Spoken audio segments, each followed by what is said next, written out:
Gloire à Dieu. Dieu nous bénisse abondamment. Et sa grâce et sa force sont notre partage.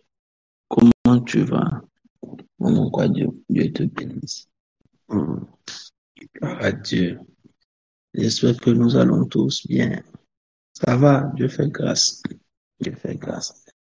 C'est déjà fini. C'est dimanche qu'on raccroche. Donc, ah, ça va. Dieu est fidèle. Dieu nous bénisse abondamment. Oh, je sens que quand on est un peu défini en route. Mon professeur de mathématiques nous disait, Monsieur Bamba, oh non, c'est Monsieur Kono, qui disait, même les bonnes choses ont une fin. Et je crois que c'est ce qui est en train de nous arriver. Même les bonnes choses ont une fin. C'est-à-dire que, malgré toute la beauté que nous avons passé dans la présence de Seigneur pendant ces 90 jours, hélas, nous constatons que nous nous acheminons allègrement vers la fin de cette période assez intense pendant laquelle nous nous tenions devant la présence du Seigneur. C'est pourquoi nous voulons que Dieu puisse nous visiter avec des consignes claires. Rendons grâce à Dieu. Disons merci à Dieu. Donnons-lui gloire. Donnons-lui gloire. Donnons-lui gloire. Donnons-lui gloire. Merci Jésus. Merci Jésus. Dos de gab. Nous l'eau de brain de gab. Mama. Son de gobolos. Hodo shantaga. Et nous voulons s'en dégager à tout gobo. Et nous voulons s'en dégager à tout. Oh God. Non, mon chien de gloire. Oh, chez les hommes de gloire, d'Akapao, oh, the glory, in the voice and eyes and the glory, wake out on the children. No, you son the glory on the cafe. In the name of Jesus Christ. Au nom de Jésus, que Dieu nous bénisse. Amen.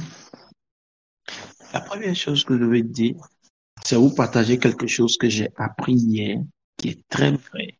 En étudiant hier jusqu'à 2 heures, un doyen disait, lorsqu'on jeûne, nous devons nous attendre à 3 choses.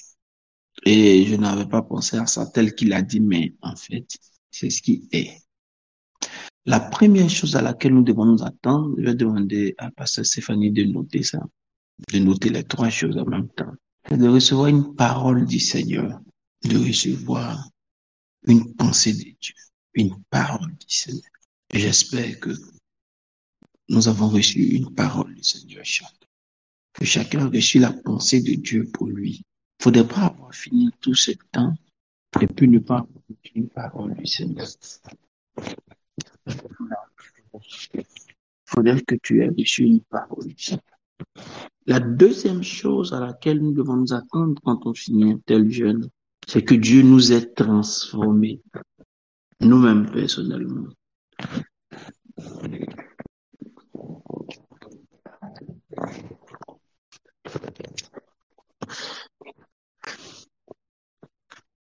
La troisième chose à laquelle nous devons nous attendre à la fin d'un tel jeûne, c'est que Dieu ait transformé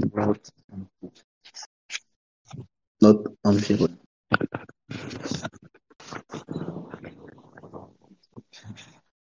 Voici les 3 choses auxquelles nous devons nous attendre.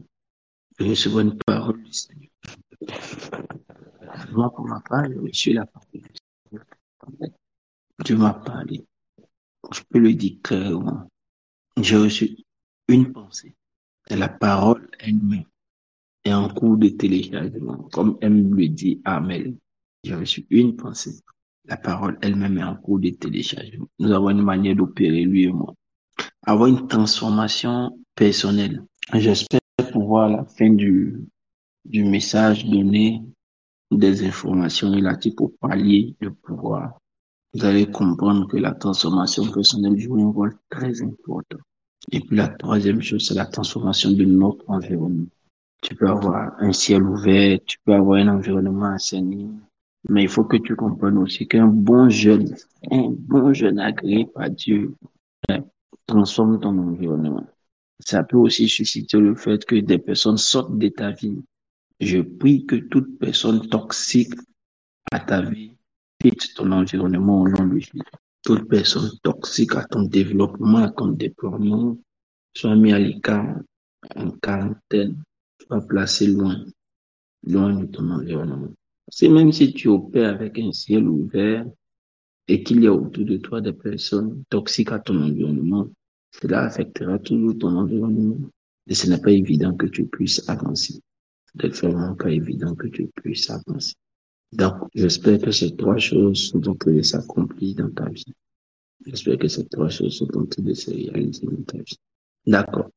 On va faire un peu d'histoire rapidement. Le livre de Chroniques fait partie des livres historiques de l'Ancien Testament qui racontent pour sa part aussi l'histoire du peuple d'Israël. Mais l'histoire relatée pour la royauté, là où le livre d'Exode raconte le départ en Égypte, mais de l'Égypte, jusqu'à arriver à Canaan en prenant en compte l'installation à partir du livre de Josué, qui laissera le relais au livre de Juge, qui prendra la période de l'installation jusqu'à ce que parvienne la stabilité par l'arrivée d'un roi. La stabilité avant l'arrivée des rois était faite par des personnes que on appelait des juges, des personnes sur qui la grâce du Seigneur venait pour un temps, pour le conduire à gérer le peuple pendant une période. C'était une monarchie, mais pas une monarchie royale, c'était une monarchie de fait, parce que c'était Dieu qui gérait. Voilà. C'était Dieu qui gérait Israël et il lui donnait des figures humaines pour assumer pendant une certaine période. Jusqu'à ce qu'on arrive à la partie où le dernier juge était le prophète Samuel et que Dieu décide à l'avènement du prophète Samuel de, d'écouter et d'accepter la demande du peuple d'Israël qui avait demandé un roi. Donc, à partir du livre du prophète Samuel, on commence une histoire nouvelle. Le peuple demande un roi. Samuel se sent le Seigneur rejeté, se sent rejeté.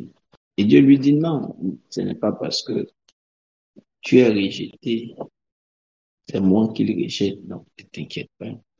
Et puis, Dieu va prendre un roi.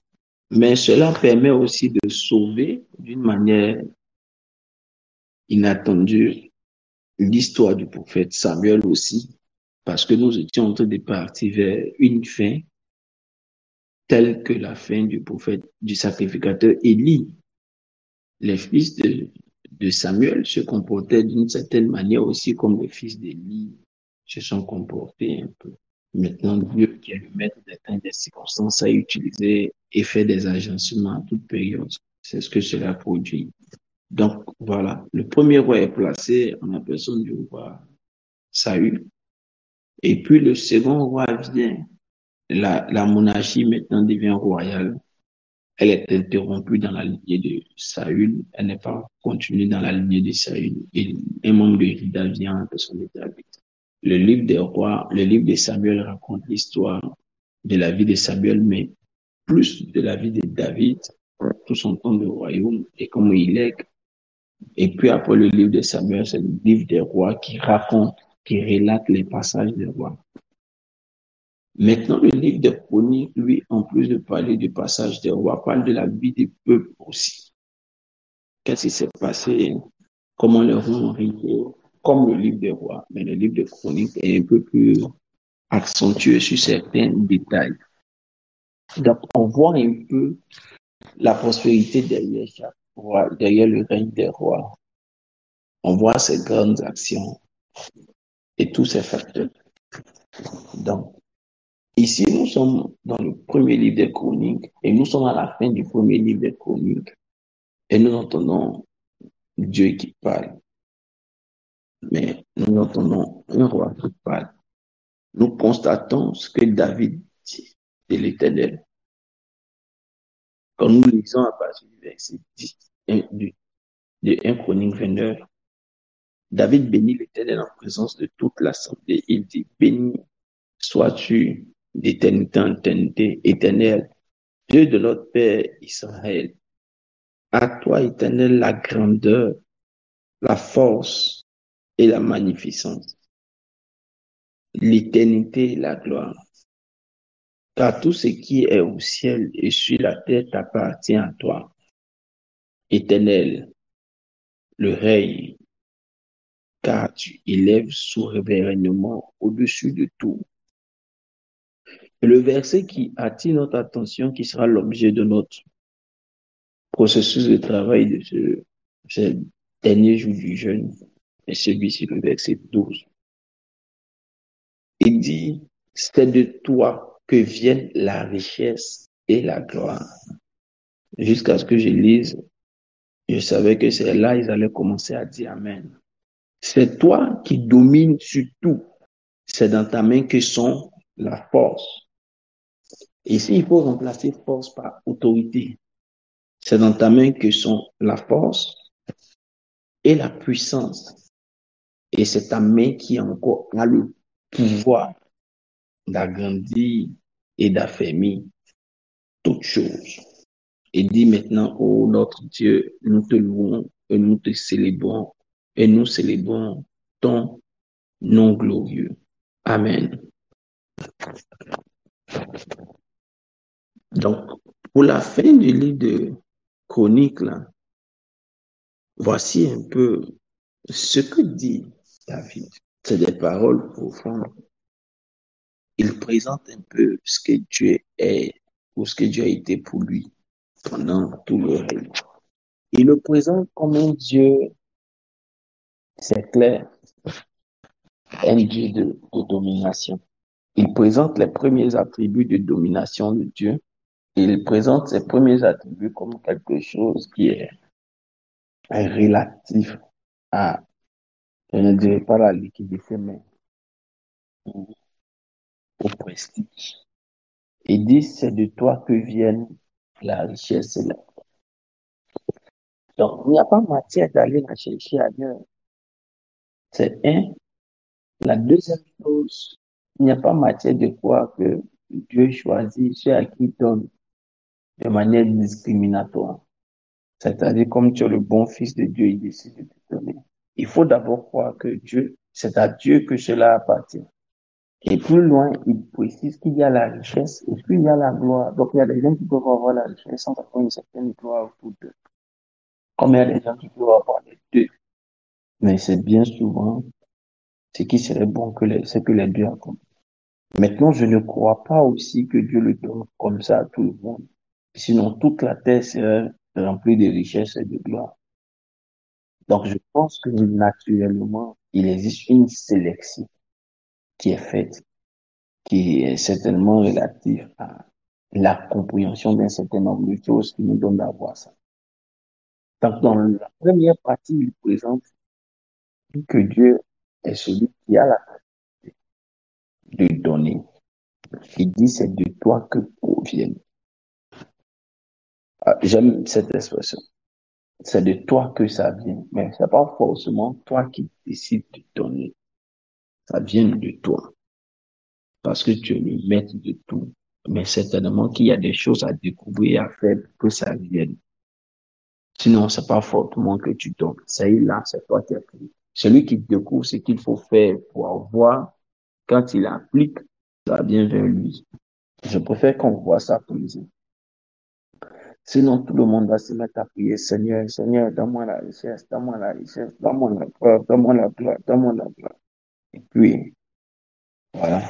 Quand on ne va pas trouver, on va dire que Dieu ne nous a pas donné la gloire. Alors que peut-être qu'on n'a pas trouvé ce qui donnait la gloire. Ça peut venir de Dieu, mais il y a un protocole pour l'avoir. Et on entre dans la deuxième partie du texte. C'est après la virgule. C'est alors qu'il arrive et il dit, c'est toi qui domines sur tout. C'est toi qui domines sur tout. Donc, on a bien envie de savoir, est-ce que c'est avec la richesse et la gloire? Mais on se rend compte que c'est pas ce dont il est question. En étudiant le texte, on se rend compte que les éléments qui lui permettent de dominer sont juste après. La richesse et la gloire sont des choses qui sortent de lui. Mais ce qui lui donne de dominer, ça peut être des éléments, mais ce n'est pas ce qui lui donne de dominer. Et on fait attention maintenant dans le texte pour comprendre certaines choses. À la suite, il dit, c'est dans ta main que sont, là maintenant, on se rend compte des éléments qu'il utilise pour nous. On dit, lui qui domine, il a dans sa main la force. Et je vous ai dit, il faut remplacer force par autorité. Il a dans sa main la force. Oh, c'est merveilleux. À côté de la force, on dit, il a dans sa main la puissance. Donc, force et puissance, c'est pas la même chose. C'est quoi qui est force? C'est quoi qui est puissance, les gars? J'ai fini de lire et puis vous allez m'expliquer. Mais vous pouvez commencer à écrire pour m'expliquer. Les littéraires, les gars qui ont fait bac à, ou bien les anciens des jours, ou qui ont eu l'expérience de la vie. C'est quoi qui est force? C'est quoi qui est puissance? Et il continue pour dire, c'est ta main qui a le pouvoir. Waouh! Donc, on se rend compte qu'il a trois choses. Il a l'autorité, il a la puissance et il a le pouvoir. Maintenant, on précise un verbe qui s'attache à la notion de pouvoir. C'est la capacité d'agrandir et de rendre faible toute chose.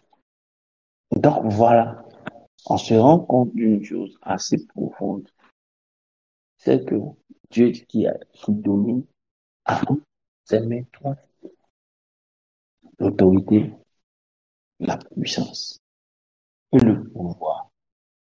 Donc, comment les filles de dit ça, il a commencé à réfléchir.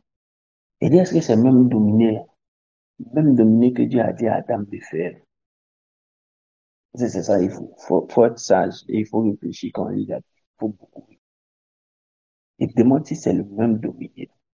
Oui, c'est vrai, faut qu'on analyse ça. Est-ce que c'est le même dominer?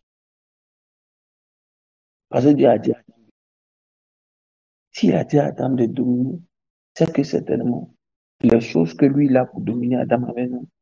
Et puis après, il me s'est assis, et puis il dit, les gars, on n'a qu'à faire attention, parce qu'on a prophétisé si les gens, oh, moi, je vois un esprit de domination sur toi. On reçoit l'onction pour dominer. J'ai commencé à réfléchir et dire, on a commencé à faire attention à ce qu'on dit. Qu'on fasse vraiment attention à ce qu'on dit. Est-ce que quand on a dit aux gens qui vont dominer là, est-ce qu'ils ont tous les éléments? Donc voilà un peu les sujets de réflexion. Aidez-moi à réfléchir.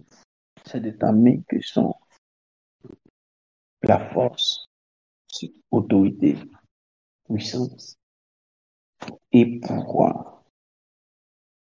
Donc Seigneur, quand tu as dit à Adam, il n'a qu'à dominer là, c'est pour faire quoi? Pour faire le dominer dont il est question, c'est ça? J'ai demandé s'il y a quelqu'un qui peut nous aider sur la définition de puissance et pouvoir. Mhm.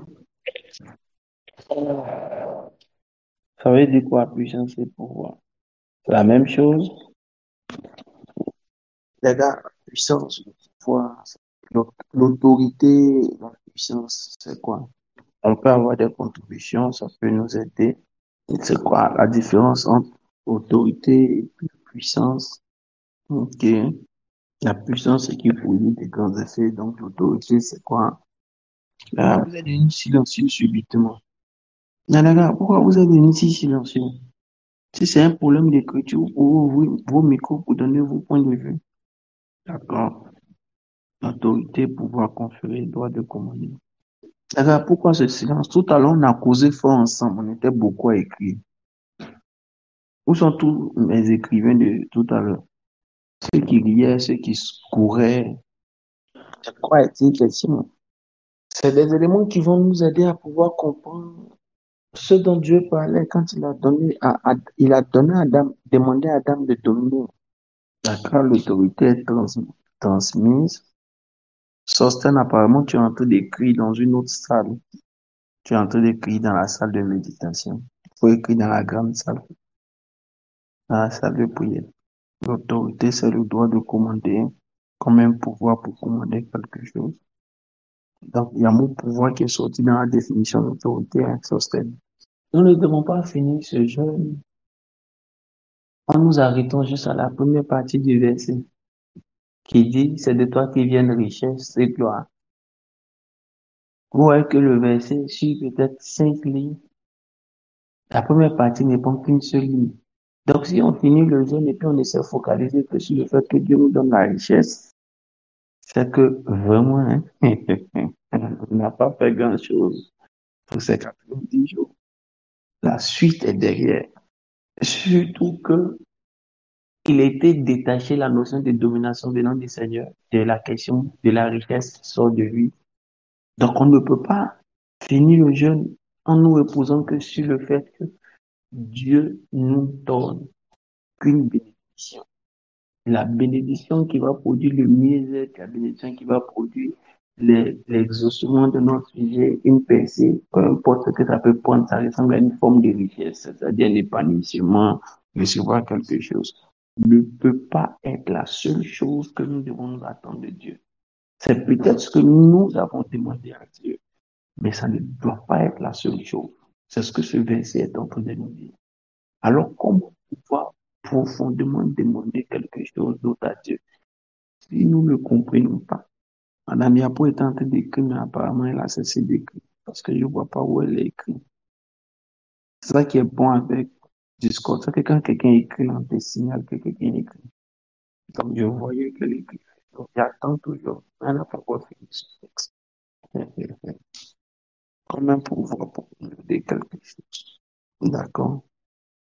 Donc, déjà, nous sommes tous en train de nous rendre compte que si pendant ce jeûne, nous avons demandé un certain nombre de choses qui sont relatives, un certain nombre de choses relatives à tout ce que Dieu possède, donc dans le domaine de la richesse de Dieu.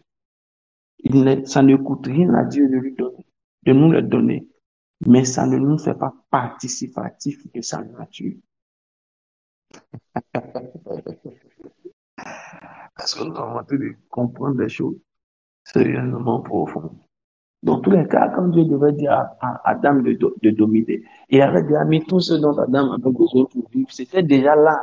Tout ce qui concerne sa vie au quotidien était déjà là. Malgré ce qu'il dit, domine. Donc, frère, il y a plus que recevoir les choses matérielles, que ce soit prospérité, promotion, liquidité, enfant, mariage. Toutes ces choses sont utiles. Mais le texte est en train de nous montrer que derrière ça, il y avait encore d'autres choses. Et c'est ce que David dit. Peut-être que jusqu'alors, l'effectivité ou le déploiement de l'Église s'est longtemps construit autour de le recevoir ces éléments. Peut-être que c'est ce qui est. Mais derrière, David est en train de nous montrer que derrière, Dieu dans la dimension royaume, de Dieu à beaucoup d'autres choses, d'autres sphères qui sont jusqu'alors inexplorées. Et notre rôle à la fin de ce jeûne, c'est d'entendre Dieu nous parler. Je disais, il y a 3 choses. C'est d'entendre une parole de Dieu, c'est de recevoir une transformation de Dieu et c'est de recevoir un environnement transformé de Dieu pendant le jeûne. Et c'est là où nous devons comprendre que quand nous jeûnons, notre capacité à réfléchir spirituellement est beaucoup plus développée. Donc là, je veux que nous réfléchissions sur la dimension de domination de Dieu, telle qu'il a donné à Adam. Est-ce qu'on est en train de le vivre? Et si oui, est-ce qu'on est en train de le vivre? Est-ce qu'on le vit avec ces éléments que Dieu a? Parce que 3 choses ont été cités comme étant des instruments de la domination de Dieu. Autorité, puissance et pouvoir. Pouvoir, c'est une sorte d'aptitude mise à disposition pour appliquer une autorité. Là, c'est une parole de politicien. Madame Yapo, ça, c'est la haute politique. Elle a enlevé autorité, elle a mis tout debout. Ça, c'est la politique. Et la manière dont j'ai vu la faire pour appliquer l'autorité, et dit, voilà, ça, c'est un agencement. Vous êtes fort, hein? Donc, nous sommes en train de nous rendre compte, Église, qu'il y a matière à réfléchir à la fin de ce jeu. Je sens l'absence de quelqu'un. C'est ça. Et qu'il fallait n'est pas là. Oui, comme je vous disais hier, il est arrivé à Abidjan, donc il y a des choses qu'il doit rattraper. Donc moi, je le comprends. Nous tous qui voyageons beaucoup, on comprend bien ça. N'est-ce pas, les gars? Écoutez-moi, s'il vous plaît. Cette affaire-ci est sérieuse. C'est pourquoi j'ai mis ça pour la fin. Quand on a fini de tout demander à Dieu, quand on a fini de prier, David, qu'il faut livrer le débat. Il dit, c'est de lui que ça vient, richesse. Ça vient de lui. Donc peut-être que ce n'est pas forcément dans sa main, c'est dans son entourage, c'est lui qui a créé. Mais là, il a mis ça hein, au respect de certains principes, de certains nombres de choses. Voilà. Mais ce qui nous donne d'entrer dans sa dimension est dans sa main. Donc on est obligé de s'approcher de lui, de parler, et c'est lui qui donne maintenant. Les autres choses, on peut les avoir en faisant un certain nombre de choses, pas seulement demander. Mais on peut faire un certain nombre de choses. Mais les trois éléments qui constituent sa domination sont dans sa main et c'est lui qui les donne. Oh, c'est alors que quand le Seigneur Jésus devait répondre à la femme de Zébédée, la mère de Jacques et Jean, qui a demandé à ce que ses deux enfants soient assis auprès du Seigneur Jésus, la première question, c'est il ne détruit pas leur projet. Mais il pose la question, peuvent-ils boire la coupe? Et puis, elle dit oui, et puis lui-même il dit oui, ils peuvent boire. Dans tous les cas, ils vont boire parce que c'est ça. Et puis, il finit pour dire, d'accord, il n'y a pas de souci, mais tout dépend de ce que Dieu a prévu pour eux. Parce que c'est dans les mains de Dieu. C'est même pas dans les mains du Fils que c'était. C'est Jésus qui dit ça. Il dit, pour ce qui est question de qui ça sera à ma gauche ou à ma droite, autrement dit, pour ce qui est question de qui aura une position de domination, tout dépend du Père. Ça, c'est le Fils qui parle. C'est la dimension de Jésus en qui nous sommes sauvés. C'est lui qui dit ça. Comme pour dire, il y a le salut, oui, mais dans la dimension salut, le côté domination, là, par nous, ça vient du Père. Ça dépend que de lui.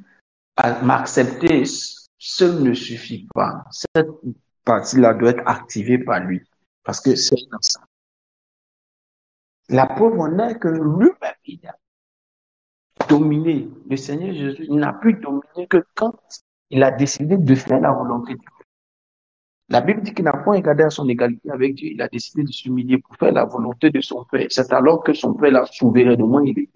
On dit qu'il était souverainement élevé. Donc, c'est pas lui-même qui s'est élevé. Donc, c'est son Père qui l'a élevé. Parce que c'est dans les mains du Père que se trouve ça, la domination, qui est la manifestation de l'autorité, la manifestation de la puissance et le pouvoir. Je vous avais dit qu'on allait parler des sphères de pouvoir, que c'est important que cette sphère que l'Église n'a pas toujours touché. Peut-être parce que ce n'est pas tout le monde, mais au moins tout le monde doit pouvoir entendre un jour ce que c'est. Et là, c'est à nous de réfléchir, de savoir si nous croyons qu'un jour on doit demander ça. Et quand tu comprends ça, il y a un niveau de jalousie que tu n'as pas. Parce que tu sais que si quelqu'un a le pouvoir là, qu'est-ce qu'il a fait? Ou bien, comment Dieu l'a choisi? Ou quel est le prix qu'il a payé? Le pouvoir, c'est pas quelque chose qu'il faut jalouser. Parce que le pouvoir, plus que tu es, l'autorité est, selon la Bible et selon les maîtres en théologie, les professeurs en théologie, l'autorité vient de deux facteurs, de deux grands importants. Le premier facteur duquel vient l'autorité, c'est de la position occupée. L'autorité vient premièrement de la position occupée.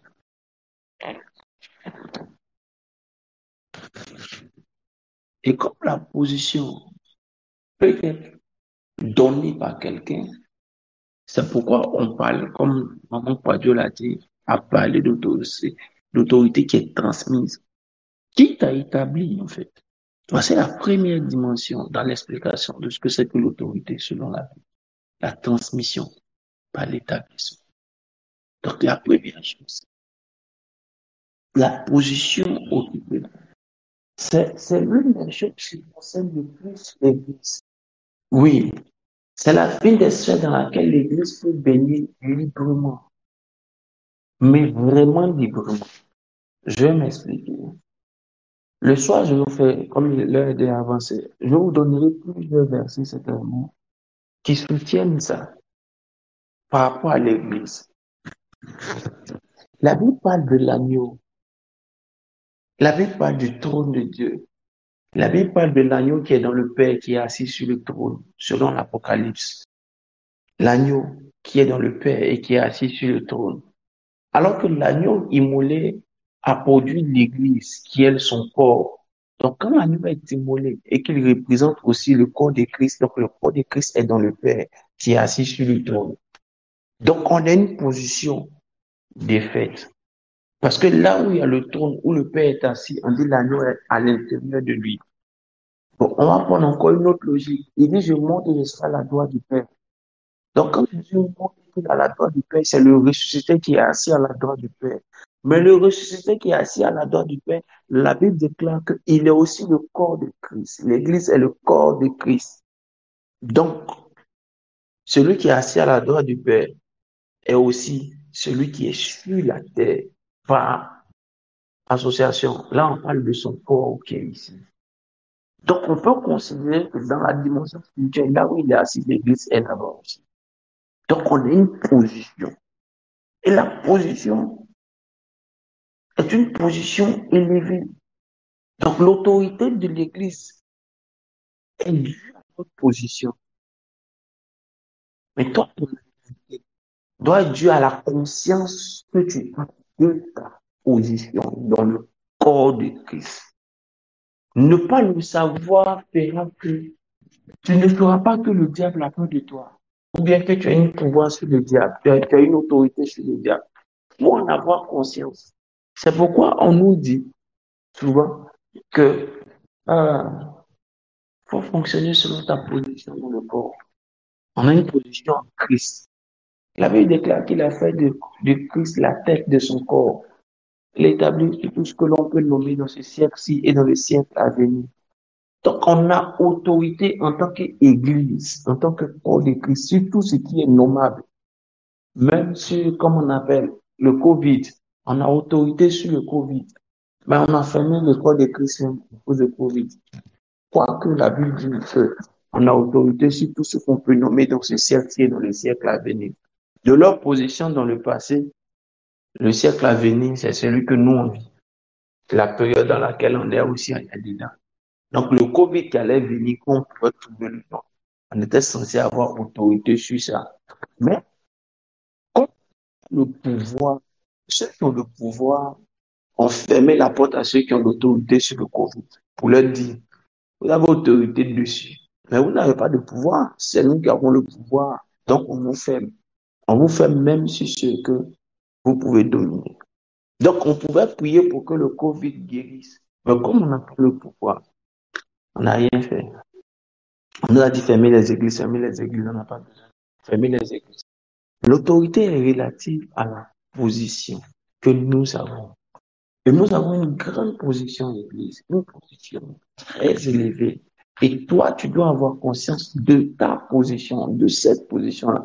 Une position très, très élevée, très, très élevée. La conscience de ta position est comme la couleur d'un treillis que tu portes. Quand le treillis est légal dans une nation, ça donne encore plus. On sait que quand tu l'as porté, tu incarnes l'autorité de la nation. Juste le treillis sur toi, ou bien le feu tricolore. Le feu tricolore est une autorité. C'est comme le corps habillé qui a un gant dans sa main. Quand le corps habillé a le gant dans sa main, le gant blanc, on sait que c'est une autorité. Sa main est une autorité. Si quelqu'un d'autre a un gant blanc dans sa main qui n'est pas entré, si ses mains carrefour, à cause du gant blanc qui est dans sa main, on va en lui l'autorité. Parce que quand il lève la main, le gant blanc, ça veut dire arrête-toi, ou bien ça veut dire il faut bouger. À cause de la position qu'il a ou à cause du revêtement du gant qu'il a. Donc, la première chose, c'est la conscience de notre position pour vraiment vivre On peut tout nous donner. Jésus peut répondre à tous nos besoins. On nous donne tout ce que nous voulons. Mais la chose que nous devons comprendre, c'est qu'il a dans sa main en plus de ce que nous lui avons demandé et que nous devons pouvoir chercher, c'est de vivre la conscience de l'autorité, pas d'abord la conscience de notre position. Il y a un deuxième point que certainement on va traiter le soir, comme il est déjà si. Mais l'autorité est incarnée par notre position, la position que Dieu nous a donnée. Je prends un exemple simple. Ça suppose que si Dieu dit, je t'envoie dans tel pays, parce que tu as entendu Dieu dire, c'est lui qui t'envoie dans un pays et qu'il t'a positionné dans le pays, c'est déjà un certain pouvoir que tu as. Bon, une certaine autorité, parce que c'est lui qui t'a envoyé là-bas, c'est lui qui t'a positionné là-bas. C'est une certaine légitimité. Et cette légitimité te donne une certaine autorité. Quand Guédé dit Dieu l'a envoyé à Belgeville, peu importe ce qu'il y a à Belgeville, il se dit quoi? C'est quelqu'un qui est le plus fort de la terre qui m'envoie à Belgeville. Donc, en son nom, comme je suis ici, je suis dans la position qu'il m'a donnée. Donc, j'ai confiance en son autorité qu'il m'a donnée. Donc, j'ai une autorité transmise, comme Dame Guardiola dit. De ma position là, je suis une autorité. À cause de ma position et à cause de celui qui me l'a donné, je suis une autorité. C'est la première figure d'autorité qu'on a. Donc, ce que je fais, ma capacité à pouvoir commander un certain nombre de choses vient de la confiance que j'ai de ma position. John Maxwell parlera des 5 piliers de leadership. Et dans ces 5 piliers de leadership, il dira le premier pilier, c'est ça, c'est la position. Voilà. La position est importante.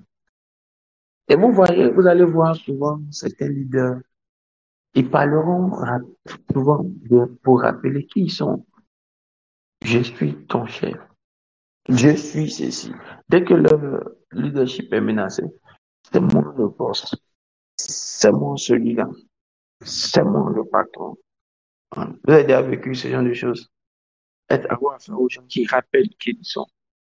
Voilà, c'est parce que sa position incarne une certaine autorité. Donc, il attend que cette autorité soit respectée. Donc, peut-être que tu as oublié, donc il t'a rappelé ça. Et une petite image. Il était question, c'est quelqu'un qui en parlait. Il dit qu'il était avec un grand artiste français, je crois. Et puis, ils sont allés dans un grand restaurant. Et puis, quand ils sont arrivés, ils ont demandé s'il y a des tables. Et puis, on leur a dit que non, il n'y avait pas de table. Que les gens ont réservé depuis longtemps, donc il n'y a pas de table. Et puis, bon, j'étais là, j'étais un peu déçu. Et puis, le monsieur qui était avec la célébrité, il a dit, mais pourquoi tu veux qu'on parle? Dis-leur qui tu es. Il dit, si je dois en arriver au point de dire qui je suis, c'est que je ne suis rien pour eux. Amen. Si je dois arriver au point où je dois leur dire qui je suis ici, là, c'est que je ne suis, en fait, je ne suis rien. C'est que la position là, seule ne suffit pas. La renommée ici, là, n'est pas, voilà. Il y a un problème. C'est là où on introduit le deuxième niveau de l'autorité. Et le deuxième niveau de l'autorité, c'est plutôt relatif à la fonction réalisée. Le premier niveau, c'est la position. Le deuxième niveau, c'est la fonction réalisée. Ou si vous voulez, la responsabilité qui est attachée à cette position. La responsabilité que nous avons sur quelqu'un. Tu peux avoir la fonction le titre de tonton quand tu arrives quelque part. Oui, c'est bon. Mais tu ne joues pas de rôle. Tu n'as pas de responsabilité vis-à-vis des enfants des autres. Tu n'as pas forcément une autorité. Je prends un exemple. Je peux inviter quelqu'un à l'église de prêche parce qu'il est à la chaire, parce qu'il est orateur invité du pasteur. Voilà, on lui donne un certain respect. Mais après ça, il s'en va. Quand il est parti, il ne joue aucun rôle. Pour quelqu'un, il n'a aucune responsabilité pour quelqu'un. Donc, la notion d'autorité n'est pas approfondie outre mesure que tu es en train de prêcher, que le fait que tu sois en train de prêcher. Pas autre chose. Donc, l'autorité est renforcée aussi par la responsabilité qu'on a, par le rôle qu'on joue. Et puis, quelqu'un a défini la notion de responsabilité ici par le fait que, par notre capacité à pouvoir répondre aux besoins qui est ressenti à un moment donné. C'est quoi être responsable? C'est être capable de répondre à un besoin ressenti à un moment donné. Donc, si tu définis, on te donne une certaine légitimité d'autorité, mais tu n'arrives plus à répondre à certains besoins, à un moment donné, on, on- ton autorité là, ça commence à diminuer sans que tu veux. C'est pourquoi, en tant que parent, notre autorité est renforcée pas simplement par le type de parents, mais pas aussi par le type de responsabilité que nous avons vis-à-vis de nos enfants. C'est pourquoi plus il grandit et que chacun s'en va prendre sa maison, l'autorité reste un devoir qu'on doit aux parents par la position qu'on ne rattrapera jamais, mais plus par le rôle qu'ils jouent, plus par le rôle qu'ils jouent. Donc, cela suppose que, en tant que chrétien, le fait d'avoir une position élevée dans le corps en Christ, c'est bon. Mais la responsabilité en apportant quelque chose, en jouant un rôle, augmente encore plus notre autorité. Guédé va à Benjamin.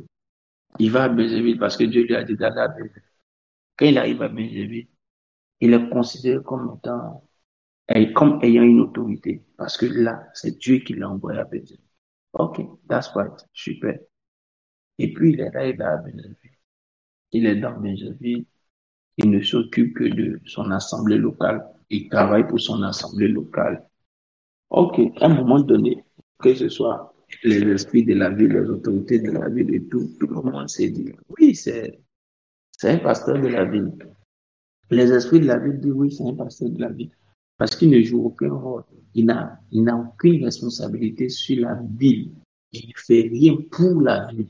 Donc, il est une autorité dans la ville, mais pas une autorité de la ville. Quand il commence à travailler pour apporter, pour répondre à un besoin de la vie, là, on commence à entrer dans la dimension de, il devient une autorité de la vie.